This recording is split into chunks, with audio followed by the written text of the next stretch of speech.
All right, welcome back. Donald Trump on the attack once again, this time against the popular governor of a key state, Iowa. The former president posting on his Truth Social platform that he, as he puts it, helped Kim Reynolds, the governor of Iowa, get elected, running big rallies with her in 2017, but now she wants to remain neutral. Back over to the panel, and Mick Mulvaney, you think what? You laugh. You think this is not... Listen, if Donald Trump wins Iowa, it's going to be despite himself because he's doing everything wrong in the state. The governor of Iowa is always neutral in these races. It goes back decades. Okay, that's what they do. If anybody in the Trump team would tell him that, I guess anyway. So why is he doing it? Because it's Donald Trump, and he can't help himself. He's into dividing and conquering. It's what won him in 2000. It's what won in the election in 2016. It's what he's really good at, dividing and conquering. But more interesting, I had a conversation last night with a member of Congress from Iowa, and this person, I asked this person who's overperforming and who's underperforming. What they said was... And here's the poll, here's where polling stands right now, by the way. That DeSantis and Haley were not doing as well as expected.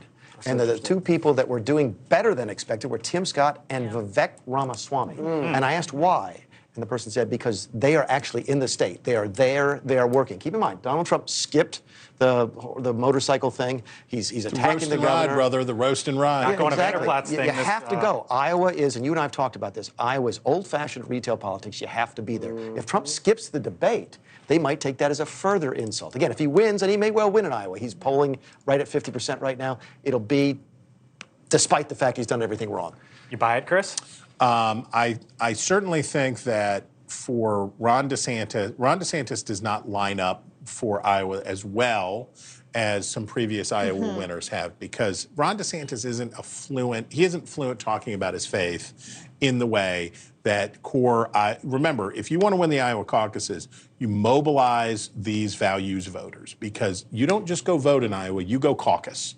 Right? You got to give up your evening. You got to go stand around in a gymnasium or in some stranger's living room and suck eggs with the other folks there. That's not getting somebody to fill in an absentee ballot. Ron DeSantis, if he needs an Iowa win. He's got his chip shoved in on Iowa pretty hard, because it's not going to be New Hampshire probably, or so far it doesn't seem like it's New Hampshire. South Carolina, you got favorite son and a favorite daughter running down there.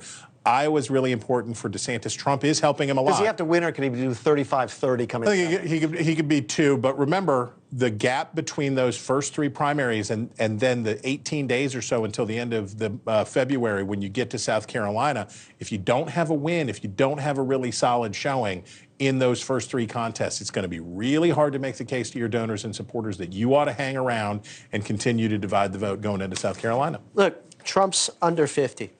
All right, and there's a major difference between the Republican Party and Democratic Party. Which is? In 2020, when it looked like there was a chance that Sanders could eke out the nomination, Barack Obama pulled Klobuchar and Buttigieg into a room, and they dropped out within 36 hours.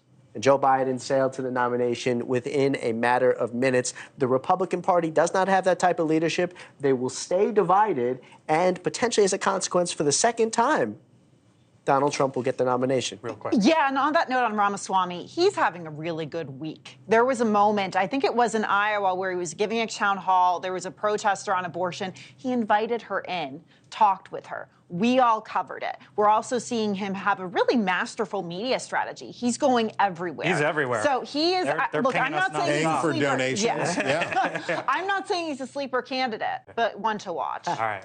Thanks for watching. Go to newsnationnow.com to find NewsNation on your television provider. And don't forget to subscribe. Click the red button to get more of NewsNation's fact-driven, unbiased coverage.